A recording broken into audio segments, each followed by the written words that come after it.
कहानी की शुरुआत हुई एक औरत को दिखाने से जिसका इंटरव्यू खुद उसके बच्चे दे रहे थे। मॉम बताती है कि मैं पिछले 15 सालों से अपने मॉम डैड से नहीं मिली। असल में मैंने अपने स्कूल टीचर से पसंद की शादी कर ली थी, लेकिन वो मेरे मॉम डैड को जरा पसंद नहीं था। इसी वजह से उन्होंने मुझे घर से निकाल दिया। उनके बच्चों में एक लड़की और एक लड़का था। बेटी का नाम बेका होता है। आगे मॉम बताती है कि मैं एक बात से बहुत खुश हूँ कि आखिरकार 15 सालों के बाद मेरे मॉम डैड ने इंटरनेट के जरिए मुझे ढूंढने ले आए और अब वो अपनी बेटी के बच्चों यानी तुम दोनों से मिलना चाहती है। इसीलिए बेका और उसका भाई अपने नाना नानी से मिलने के लिए निकल गए, जो दूसरे शहर में रहते हैं। अब उन्होंने बच्चों को और बच्चों ने उन्हें क्योंकि पहली बार देखा था, इसलिए सब बहुत खुश थे। जिसके बाद वो बच्चों को घर ले आते हैं। ये घर काफी खुले और सुनसान इलाके में था। यहाँ बर्फ भी पड़ रही थी, लेकिन जब दोनों बच्चे अपने कमरे में आए तो इन्हें पता चला कि हमारे मोबाइल में तो जरा भी सिग्नल्स नहीं आ रहे। अब रात को सोने से पहले इनकी नाना कमरे में आए, जो कह रहे थे कि बेटा निजी तय खाने में कोई नहीं जाएगा क्योंकि वहाँ दरअसल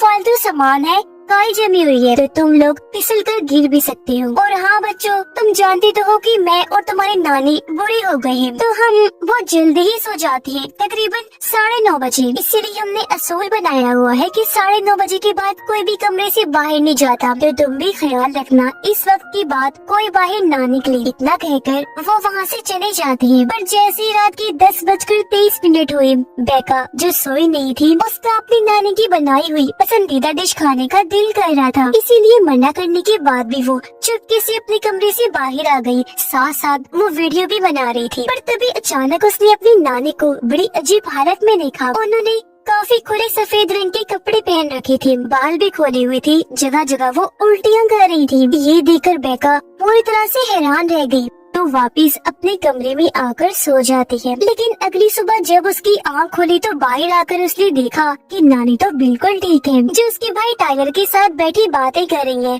साथ ही उनके लिए नाश्ता भी बना रही है। इसीलिए वो अपने नाना के पास जाकर कल रात के बारे में बताती है कि नानी की तबीयत बहुत खराब थी। जिस पर नाना समझाने लगी, बेटा घबराओ नहीं, वो दरअसल उनका स्टमक मैदे का मसला है, उन्होंने दवाई खाई है और वो बिल्कुल ठीक है। अब दोनों बच्चे देखते हैं कि घर के नीचे एक ऐसी जगह है जहाँ इंसान रेंग सकता है, चल फिर नहीं सकता, क्योंकि वो बहुत ही छोटी जगह थी, जो जगह बच्चों को खेलने के लिए काफी पसंद आई। इसलिए वो यहाँ हाइड एंड सीक खेलने का फैसला करते हैं। लेकिन जब ये दोनों अंदर थी तो तभी एक लंबी बालों वाली औरत बेका की तरफ बढ़ती है। बेका एकदम रुक गई, लेकिन जब उसने पीछे मुड़कर देखा तो वो काफी घबरा गई, फौरन भागकर बाहर आ जाती है। जिसके बाद वो औरत टाइलर पर भी झपटती है, लेकिन वो भी जैसे तैसे बच निकलता है। पर वो बाहर नहीं आया था, अभी तक अंदर था। इसलिए बेका को उसकी फिक्र होने लगी। वो अपने भाई को चेक करने अंदर जाती है, जहाँ वो औरत दोबारा बेका के पीछे आ गई। कहती है, मैं तुम्हें पकड़ लूंगी बेका,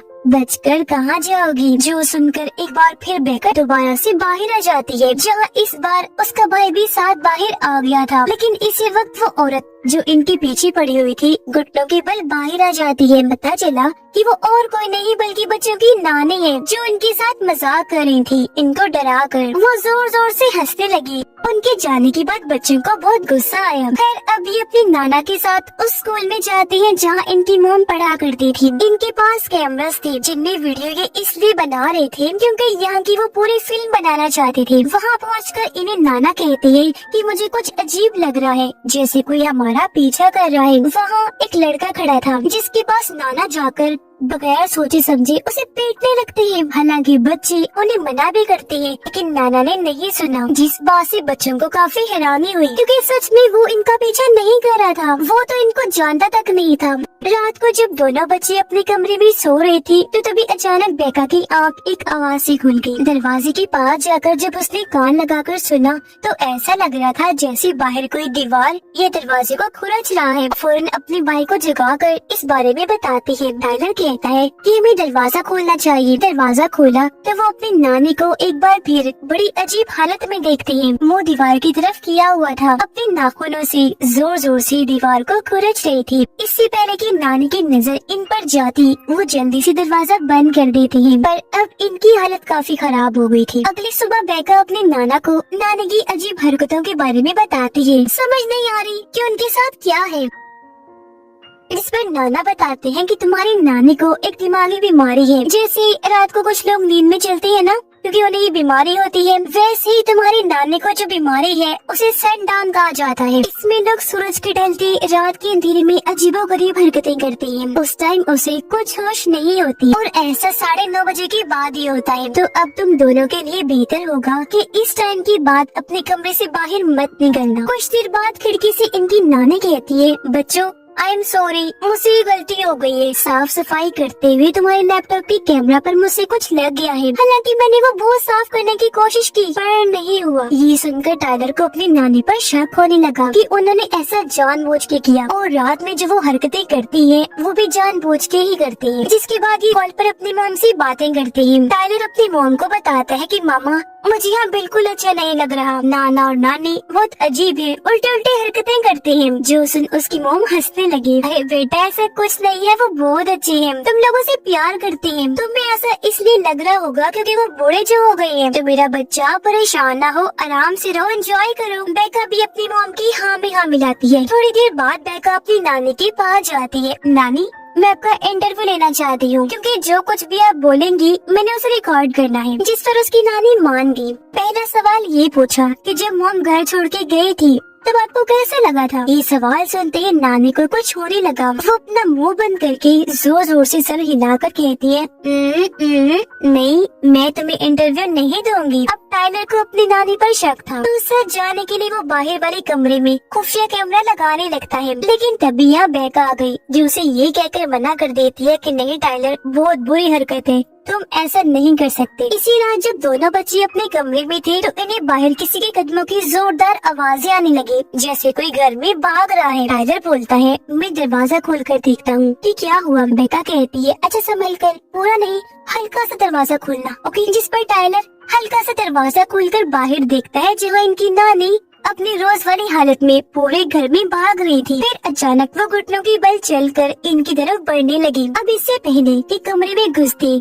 टाइलर जल्दी से दरवाजा बंद करके अंदर आ जाता है। टाइलर उससे पूछता है, बेका ये तो बड़ी अजीब हरकत है, क्या सनडाउन बीमारी में ऐसा ही होता है। इस पर वो कहती है कि हाँ, इतना बड़ा मसला नहीं, बिल्कुल वैसा ही है जब कोई नींद में चलता है और तुम भी बचपन में नींद में चला करती थी। अगली सुबह यहाँ एक औरत आई जो पड़ोसन थी। वो बच्चों से पूछती है कि तुम्हारे नाना नानी कहाँ है। बच्चों ने बताया कि वो तो अभी घर पर नहीं है और आप किस लिए आई हैं? जिस पर वो बताने लगी वो दरअसल सैटरडे को उन्होंने हॉस्पिटल आना था। क्योंकि वो नहीं आई तो मैंने सोचा कि खुद ही आ जाती हूँ उनसे मिलने। क्योंकि जब मैं हॉस्पिटल में दाखिल थी उन्होंने मेरे साथ साथ बाकी मरीजों का भी बहुत ध्यान रखा क्योंकि वो यहाँ के हेड हैं जो लोगों की मदद करते हैं। इसी वजह से मैं उनके लिए केक लाई हूँ। अब कुछ देर बाद जब उनकी नाना नानी घर वापस आई तो बेका को नानी की जोर जोर से हंसने की आवाजें आई। जब ये वहाँ गई तो नानी कुर्सी आगे पीछे करके दीवार की तरफ देख हंस रही थी। बेका फौरन उनके पास गई, पूछती है, नानी आर यू ओके?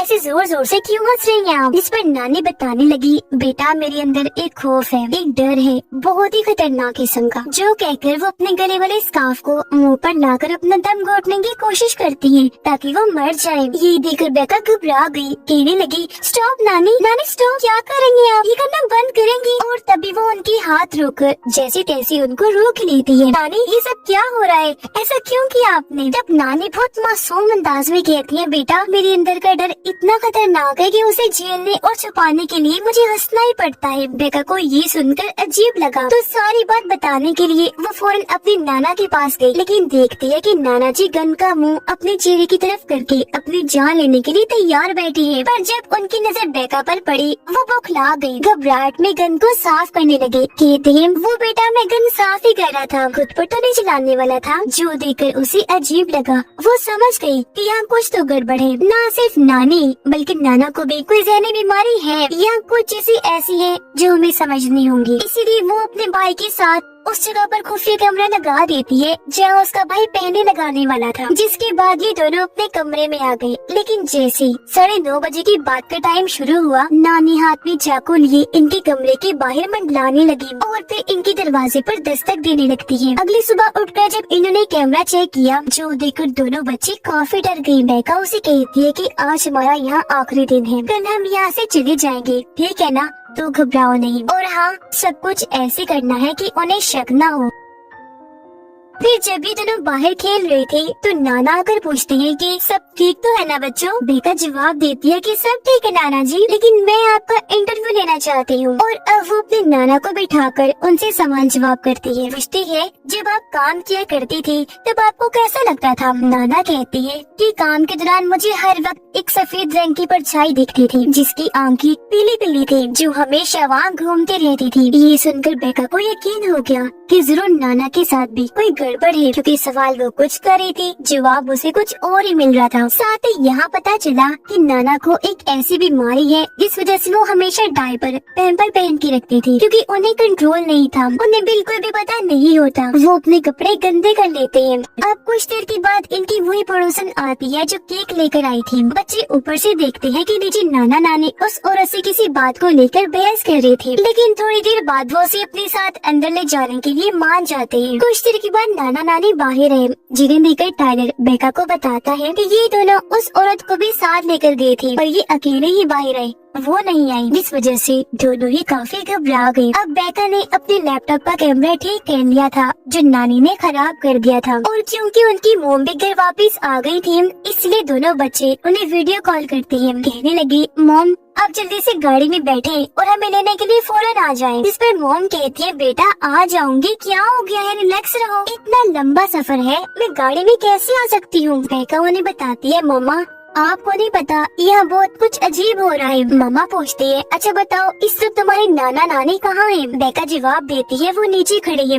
मोम ने कहा जरा मुझे दिखाओ तो, जिस पर बेका उन्हें वीडियो कॉल पर अपने नाना नानी को दिखाती है। उन्हें देखकर मोम काफी हैरान रह गई। कहती है बच्चों ये तुम्हारे नाना नानी नहीं है, तुम्हारे असली नाना नानी कहाँ है। बच्चे जवाब देते हैं कि जब से हम यहाँ आए हैं तब से इन्हीं के साथ ही रह रहे हैं, इनके अलावा घर में हमने किसी को नहीं देखा। मोम बहुत घबरा गई, फौरन पुलिस को कॉल करने लगती है, लेकिन इनका पुलिस से राब्ता नहीं हो पाता। वो और डर गई। कहती है अच्छा बच्चों परेशान ना हो, मैं बहुत जल्द तुम तक पहुँचने की कोशिश करती हूँ। तब इनके नकली नाना यहाँ आ गए। कहती है बच्चों हम आज बोर्ड गेम खेलेंगे। जैसे ही रात हुई दोनों बच्चे यहाँ से निकलने का प्लान बनाने लगे। उन्होंने जैसे दरवाजा खोला कि उस पड़ोसन की लाश बाहर पेड़ पर लटकी हुई है। इससे पहले कि यहाँ से निकलती नकली नाना आकर दरवाजा बंद कर देते हैं। कहने लगे आ जाओ बच्चों अब हम बोर्ड गेम खेलते हैं। पर गेम के दौरान बेका कहती है वो मेरे कैमरे की बैटरी लो हो गई है, मैं जरा इसे चार्ज पर लगा के आती हूँ। यह नाना ने टॉयलेट कपड़ों में कर दिया था,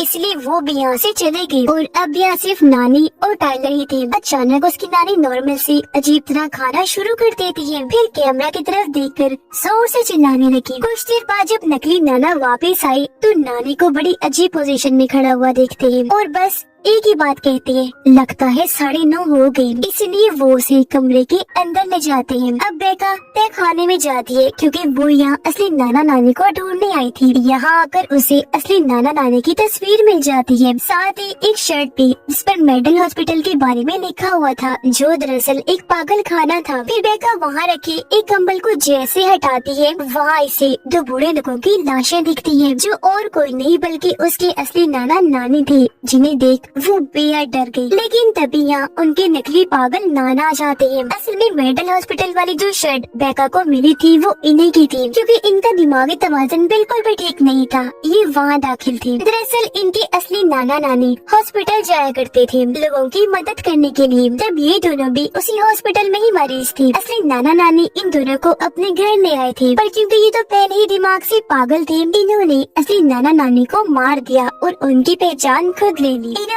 पड़ोसन को भी इसलिए मारा था क्योंकि वो जान चुकी थी कि ये दोनों असली नहीं बल्कि नकली हैं, क्योंकि ये सब एक ही हॉस्पिटल में थे। और अब वो जबरदस्ती बेका को ऊपर ले आते हैं। कहने लगे कि आज हम सबकी आखिरी रात है। ये बेका को उस कमरे में बंद कर देता है जहाँ इनकी नकली पागल नानी है। इस वक्त भी नानी को पागलपन का दौरा पड़ा था। एकदम झपट कर वो बेका पर हमला कर देती है, फिर दोबारा पीछे हटकर चादर ऊपर लपेटकर उसे डराने की कोशिश करती है, जिससे उसकी हालत बहुत खराब हो गई।